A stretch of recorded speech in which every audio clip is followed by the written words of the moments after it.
bigger, right? If they're both positive, this number has to be bigger than that number in order for them to be positive.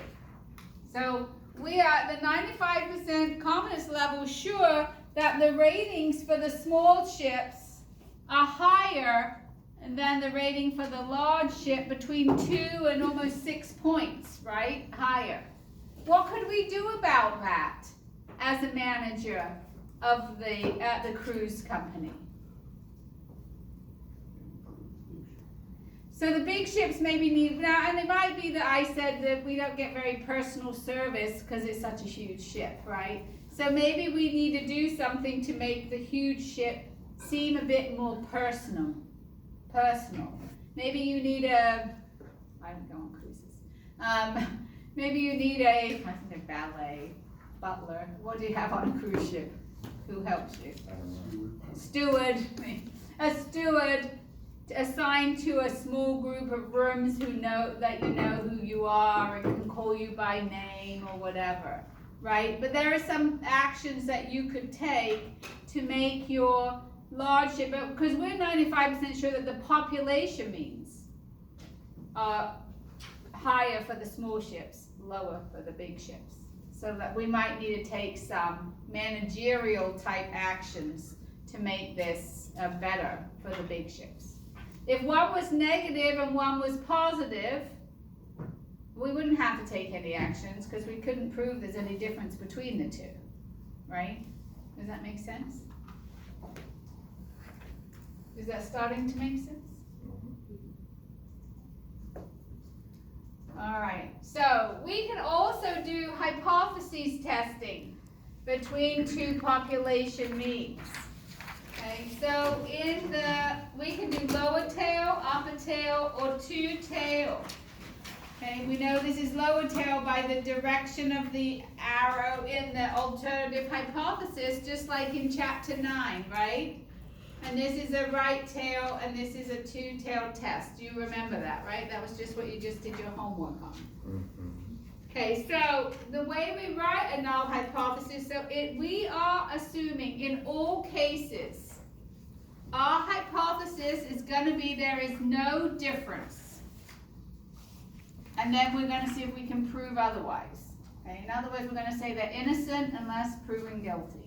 Right, so we're going to say there's no difference between mu1 and mu2. We're going to collect some data, we're going to test it, and then if we prove there is a difference, right, then we prove there is a difference. So we would assume, even though this one says 81.4 and 85.36, if we were doing a hypothesis test, we're going to say there's no difference in the rating. I then went and gathered this data. Is this enough to reject my null hypothesis? Right? But we're going to assume in all cases, all of our cases, and most real life, you assume there's no difference unless you can prove otherwise. Okay? So this d sub naught is always going to be 0 in our cases. We're going to say mu1 minus mu2, 0, equals 0, greater than 0. Always going to be 0. Okay, to calculate the test statistic, which is in step what? 5. Okay, step 5 test statistic. This is the formula. What is another name for x bar 1 minus x bar 2? The point estimate. Okay, this is the point estimate minus the hypothesized difference. But what is this always going to be in our case? 0. But I put it in because I want you to know when we do z-scores, it's always a number minus the hypothesized mean. But it's going to be 0. And then this is called the what in the denominator? That's the standard error, right? Okay, so it's the point estimate minus the hypothesized difference, which will be 0, divided by the standard error for step 5. But we're still going to do all 7 steps. What are we trying to test? What's the opposite? So that it's mutually exclusive and collectively exhaustive. Label which one is the null and which one's the alternative. What's your alpha? Test statistic with a proof on the front end. Okay, then we do a critical value and a p-value and a conclusion. Okay, so it says, can we conclude using alpha's 0.01 that the mean driving distance of par ink golf balls is greater than that of wrap. So as I remember, par and wrap, okay, this had an N of 120 and 80, and this had an X bar of 275 and 258, and this was sigma of 15, and that was 20. Okay, and then we did N's greater than or equal to 30, and sigma's given.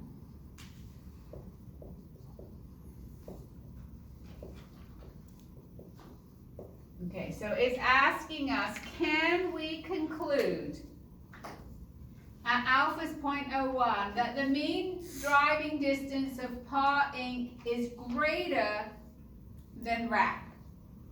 Okay, so step one, what do I want to know?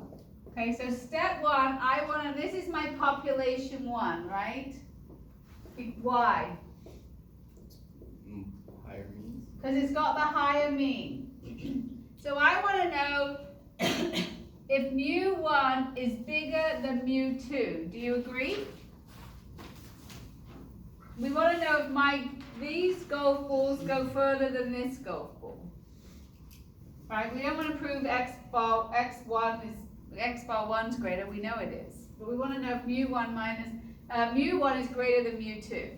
You need to rewrite this so that all mu's are on the same side of the equation. So if you subtract mu2 from each side, you would get mu1 minus mu2 is greater than 0. Does that make sense? Algebra flashback. What would step 2 be?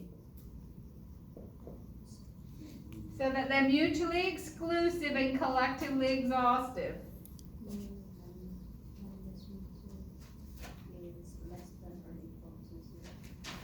Yes? This one is greater than 0, this one is less than or equal to 0. Step 3. Which one is your null and which one is your alternative?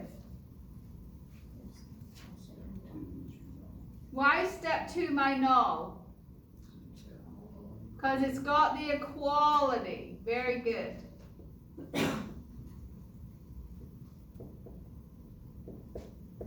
What's step 4? Does anyone remember? 0.01. It's worth 1 point. Just write down what alpha is.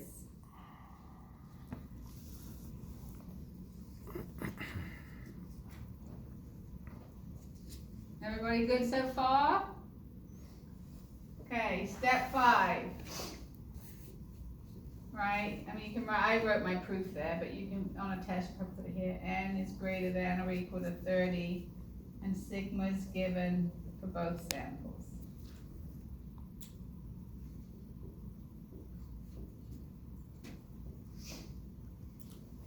Okay. So now we need to calculate that is proof that it's a z-score. And the z-score is my point estimate, which is what? My point estimate was 17, do you remember that? It was this number minus this number was my point estimate. 17 minus my hypothesized difference. What's my hypothesized difference? 0. This is my hypothesized difference. Divided by the standard error. 15 squared over 120 plus 20 squared over 80. What is that z-score? It's large, I believe.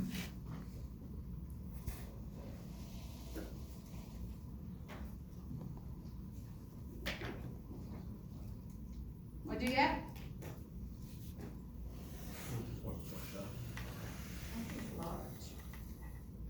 I had a z-score of 6.48. What's that mean?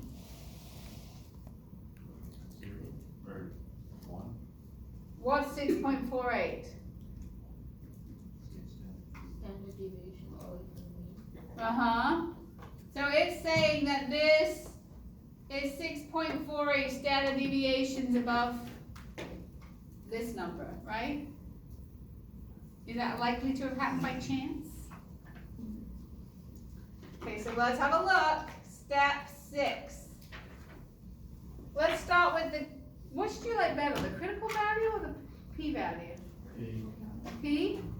Really? Critical. Critical? We'll do both. You need it out to do both. All right, critical value method. To do the critical value method, what do I need to know? What is it? It's a right tail, very good. And what else do I need to know? Alpha, right? I need to know how much to put in that, and that's alpha's 0.01. If this is 0.01, what is this? 0.99. And then what is this z-score?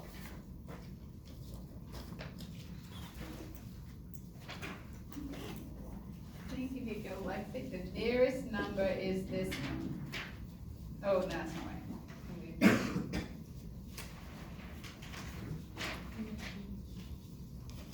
I think it's, yes. Is it 0.9899, Josh, to get that? Is that? No. What was that number that you found? You found 2.33.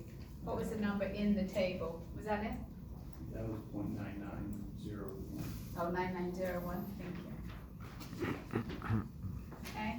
This has a z-score of 2.33. That's the critical value. That is the cutoff point for the rejection region. So in step 7, what do I compare to what to make a decision for the critical value method?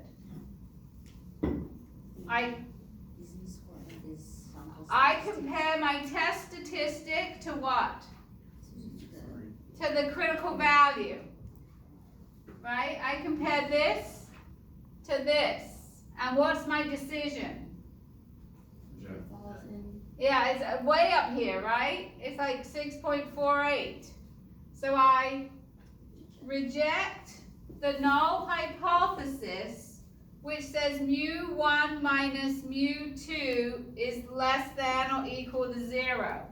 So if I think this is not true, I have to think this is true, right? That's why I wrote them to be mutually exclusive and collectively exhaustive. So I believe mu1 minus mu2 is greater than 0. What does that mean for this situation about my golf balls? If I believe this to be true, what does that mean?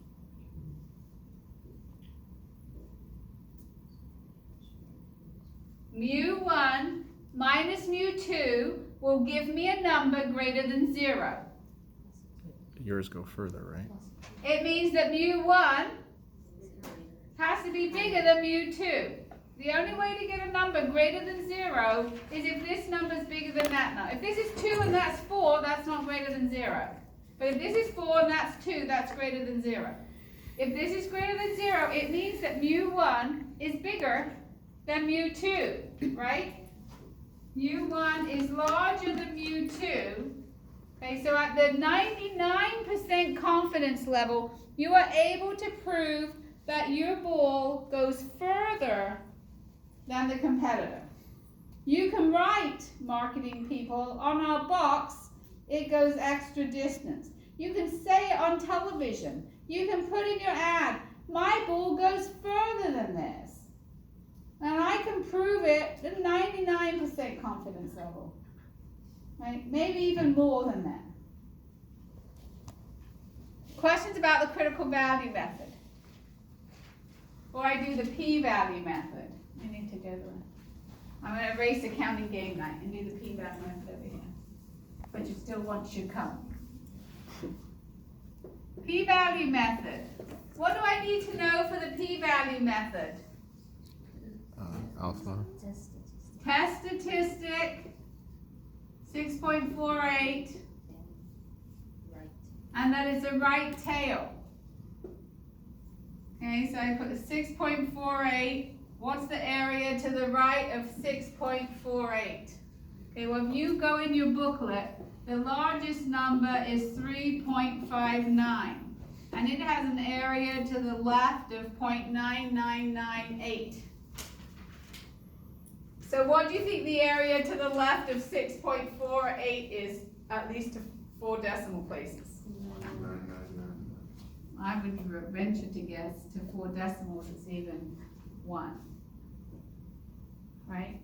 It's like your chance of winning the lottery, you know. It's to 4 decimals it's 0. There is a chance it could be up here, but to 4 decimals it's 0. So this is 0. If this is 1, this is 0. Do you agree? What is the probability this happened by chance? 0. It didn't happen by chance. What it means is that the null is wrong. So the p-value, you compare your p-value to your alpha. If your p-value is less than or equal to alpha, you reject the null hypotheses.